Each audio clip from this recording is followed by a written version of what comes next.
আসসালামু আলাইকুম। কেমন আছেন সবাই? আশা করছি আল্লাহর রহমতে সবাই ভালো আছেন, আর আমিও আলহামদুলিল্লাহ ভালো আছি। আজকে বাবুর বাবা হঠাৎ করে লিচু নিয়ে আসছে, আর গতকালকে আমি বলেছিলাম আমার লিচু খেতে মন চেয়েছে, তো বাবুর বাবা দেখেন কত সুন্দর লিচু নিয়ে আসছে, মাশাআল্লাহ আলহামদুলিল্লাহ। মানে একবার শুধু বলেছি আর সে কিন্তু নিয়ে এসে হাজির করে, তো শুকরিয়া জানাই আলহামদুলিল্লাহ। এই বছরের প্রথম এই লিচু আমাদের খাওয়া হবে। তো যাই হোক, এই লিচুটা আমি পানিতে ভিজাবো। আর তো এখানে আমি 1 চামচ লবণ দিয়ে দিব, লবণটা দিলে খুবই ভালো হয়। এখানে ছোটবেলায় অনেক লিচু খেয়েছি আলহামদুলিল্লাহ, এবং বিয়ের পরেও যখন খেতে মন চায় খাই, আর বেশি খাই, খাওয়া কিন্তু হয় আল্লাহর রহমতে, ভালো খাই। অল্পর মধ্যে অনেক বরকত আছে, শান্তি আছে। কথা মনে পড়লো, যেই খালার কাছে আর কি আমি থেকে বড় হয়েছি, মানুষ করেছে, যে আমাকে তার শিক্ষায় শিখেছি সব কিছু। তো সেখানে অনেক লিচু নিয়ে আসতো, যখন লিচুর সিজন আসতো খালু অনেকগুলো করে লিচু নিয়ে আসতো, আর সেই লিচুগুলো অনেক বড় বড় ছিল। তো এত লিচু থাকতো বা এত লিচু খাওয়া হতো, মানে খেতে ইচ্ছা করতো না। তো যাই হোক, এই লিচুগুলো দেখে অনেক কিছু মনে পড়ছিল, আর ভাবছিলাম একটু শেয়ার করে নিই আপনাদের সাথে। আমি এভাবে পানিতে লিচুগুলো আমি ভিজিয়ে রাখবো আধা ঘন্টার জন্য।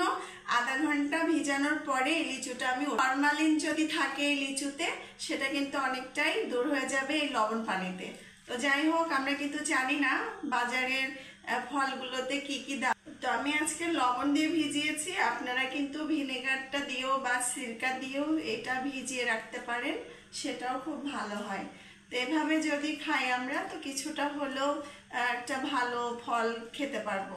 তো এভাবে ভিজিয়ে রেখে অনেকে দেখা যাচ্ছে বাজার থেকে নিয়ে এসে খাওয়া শুরু করে দেয়, বোঝেই না যে এই খাবারটাই ফরমালিন দেওয়া থাকতে পারে। তো যাই হোক, এটা ভিজানো থাকুক, তারপরে খাওয়ার সময় আপনাদের একটু দেখাবো কেমন মিষ্টি না টক।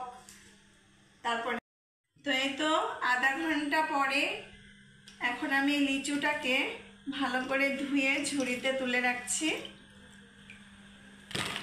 এইভাবে ধুয়ে কিন্তু খাওয়াটাই ভালো, লিচুগুলা বেশ বড় বড় নিয়ে আসছে। তো আমি আরেকবার ধুয়ে নেব।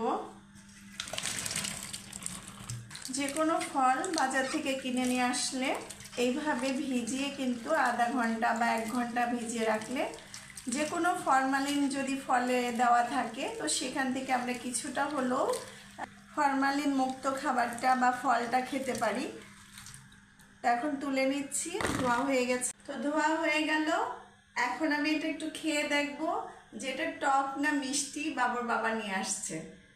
এর আগে খেয়েছি, যে বাড়ি থেকে লিচু আসছিল সেটা খেয়েছি আলহামদুলিল্লাহ। তো আমাদের লিচু এই বছরের প্রথম কেনা হলো। তা আমি এখন একটু খেয়ে আপনাদের বলি এটা টক না মিষ্টি। বিসমিল্লাহ। টক নেই তেমন একটা, হয়তো বা 2-1টা টক থাকতে পারে। তো যেটা আমি খাচ্ছি সেটা মিষ্টি। তো বাবুর বাবাকে অনেক ধন্যবাদ, আজকে তার জন্য লিচু খেতে পাচ্ছি আল্লাহর রহমতে। তার জন্য শুকরিয়া করি সব সময়, যে মানুষটা আমাদেরকে ছায়ার মতো দেখে রাখে, ভালোবাসে, আগলায় রাখে, তার প্রশংসাটাই করাই আমাদের জন্য উচিত।